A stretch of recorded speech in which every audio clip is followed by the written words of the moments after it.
வணக்கம் மக்களே, இன்னைக்கு நாம என்ன பார்க்க போறோமா, இந்தியா vs தென்னாப்பிரிக்கா ஃபைனல் போட்டியின் பிளேயிங் 11 நட்சத்திர வீரர் சர்ப்ரைஸ் என்ட்ரி. ரோஹித் சர்மா எடுத்த அதிரடி முடிவு. அதாவது 2024ஆம் ஆண்டுக்கான T20 உலகக்கோப்பை தொடரில் இந்தியா மற்றும் தென்னாப்பிரிக்கா அணிகள் இறுதிப் போட்டியில் மோத இருக்காங்க. இந்த போட்டி பார்படாஸ் நகரில் உள்ள பிரிட்ஜ்டவுன் மைதானத்தில் நடைபெற இருக்கு. அங்குள்ள பிட்ச் பேட்டிங் செய்ய சாதகமாக இருக்கும் என்பதால் இந்த போட்டியில் இரு அணிகளும் அதிக ரன்கள் குவிக்கும் என்றும் எதிர்பார்க்கப்படுது. இந்த நிலையில் தான் இந்திய அணியின் பிளேயிங் 11 எந்தெந்த வீரர்கள் இடம்பெறுவார்கள் என்ற எதிர்பார்ப்பும் இழந்து இருக்கு. இது பேட்டிங் பிட்ச் என்பதால் இந்திய அணி கூடுதல் பந்து வீச்சாளர் ஒருவரை நீக்கிவிட்டு அந்த இடத்தில் சஞ்சு சாம்சனை களமிறக்கக்கூடும் என்ற பேச்சும் அடிபடுது. இதற்கு முன் இந்திய அணி இதே மைதானத்தில் நடந்த சூப்பர் 8 போட்டிகள் ஆப்கானிஸ்தான் அணியை சந்தித்து இருந்தாங்க. அப்போது இந்திய அணி முதலில் பேட்டிங் செய்து 181 ரன்களையும் எடுத்தாங்க. அடுத்ததாக ஆப்கானிஸ்தான் அணி பேட்டிங் செய்ய வந்தபோது இந்திய அணியின் வேகப்பந்து வீச்சாளர்களான ஹர்ஷதீப் சிங் மற்றும் பும்ரா தலா 3 விக்கெட்டுகளை வீழ்த்தியிருந்தாங்க. சுழற்பந்து வீச்சாளர்கள் ஜடேஜா மற்றும் அக்சர் பட்டேல் தலா 1 விக்கெட்டும், குல்தீப் யாதவ் 2 விக்கெட்டுகளையும் வீழ்த்தியிருந்தாங்க.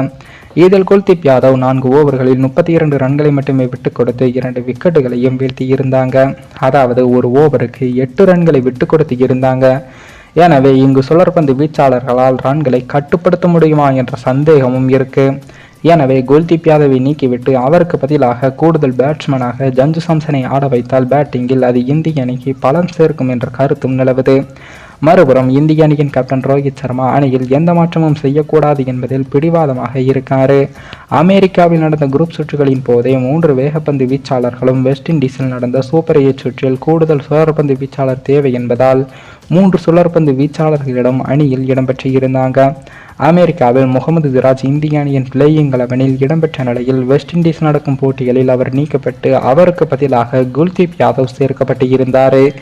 இதை தவிர இந்திய அணியில் எந்த மாற்றமும் செய்யப்படல. எனவே இறுதிப் போட்டியின் போது எந்த ரிஸ்க்கும் எடுக்கக்கூடாது என்பதால் ரோஹித் சர்மா எந்த ஒரு மாற்றங்களையும் செய்ய மாட்டார் என்றும் எதிர்பார்க்கப்படுது.